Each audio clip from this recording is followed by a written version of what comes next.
El director de Impuestos Internos, Guarocuya Félix, ayer anunció que la República Dominicana, aparentemente en lo que queda de gobierno, no va a dar tiempo para firmarse y producirse el pacto fiscal.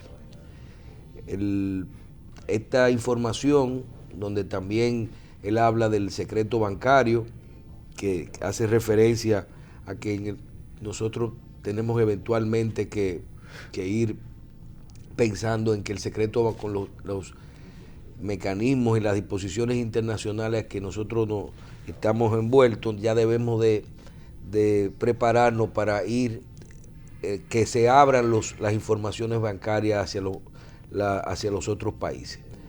En lo que tiene que ver con que el pacto fiscal no se va a firmar en esta administración, yo a esto le doy dos lecturas muy importantes para todos nosotros, y es: el pacto fiscal que se va a firmar no es una reforma fiscal, pero implica aumento de la presión tributaria. Hoy nosotros tenemos una presión tributaria de un 14% y esta presión debe ir en aumento hasta el 18-19% eventualmente. ¿Qué quiere decir? Que si no va a haber pacto fiscal en esta administración, no va a haber aumento de impuestos en lo que queda de administración del presidente Medina. Ellos se lo van a dejar eso a la administración que viene. Eso no importa que no se cumpla el cronograma de la Estrategia Nacional de Desarrollo y que no va a ser necesario. ¿Qué no sabemos? Si el hecho del el comportamiento de las tasas de interés la baja de los precios del petróleo ha hecho que el gobierno tenga menos presión para realizar un pacto fiscal. Esto es una posibilidad. La otra lectura que le podemos dar a esto: reelección. El presidente no va a entrar en un pacto fiscal en medio de un año electoral, o no va a dejar, si no fuera a optar por la reelección, que digan que en un gobierno de la administración de Medina hubo un pacto fiscal que implicó un aumento de la presión tributaria. Entonces, estas dos lecturas, que son importantísimas, ya sabemos que no va a haber aumento de impuestos ahora, el año que viene. Si vamos a negociar el año que viene el pacto fiscal, significa que esto viene en ascenso, la presión. Esto dice que en el 2016 tendremos un 15%, en el 17 un 18%, y no importa quién sea presidente. Se va a firmar un pacto que va a decir cómo van a ser las reglas del juego hasta el 2030. Entonces, ya sabemos que estamos en ese problema de aumento de la presión ahora.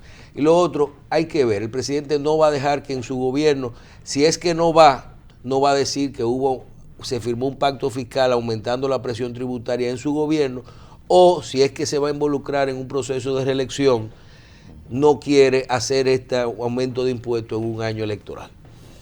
En definitiva, tú no sabes si va o no va. No, porque eso es imposible de... Esa es la pregunta del siglo. Porque cada quien tiene una apreciación al respecto. Yo creo que la medida es política. De una forma o de otra, dejar eso para después es político.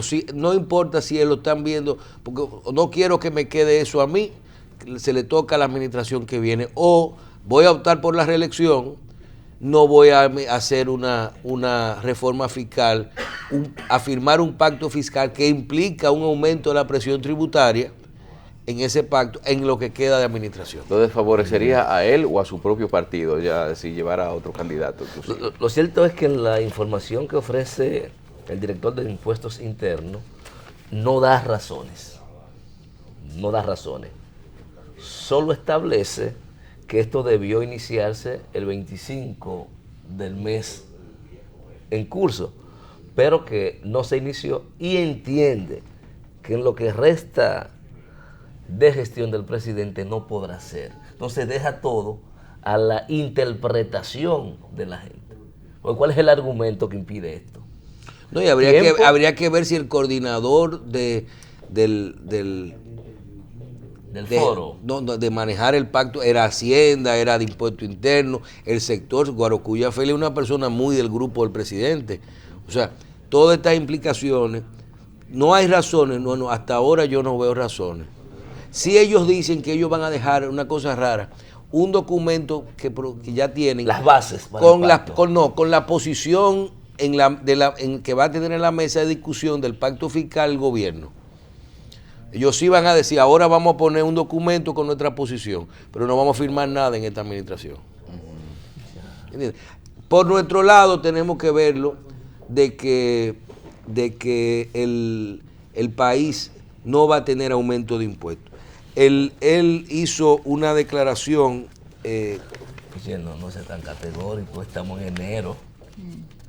Pero ya descartar la posibilidad de aumentar los impuestos es arriesgado, conociendo nosotros la forma de proceder de nuestras autoridades. Pero no solamente sería aumento de impuestos. ¿Quién sabe lo que podría traer ese pacto? Si quisiera, podría ser hasta ampliar una base de productos que serían gravables. Lo que pasa es que el gobierno ha tenido suerte. Ahora mismo, $100 millones menos en el pago de la deuda, esta operación que hizo ayer, la baja de los precios del petróleo.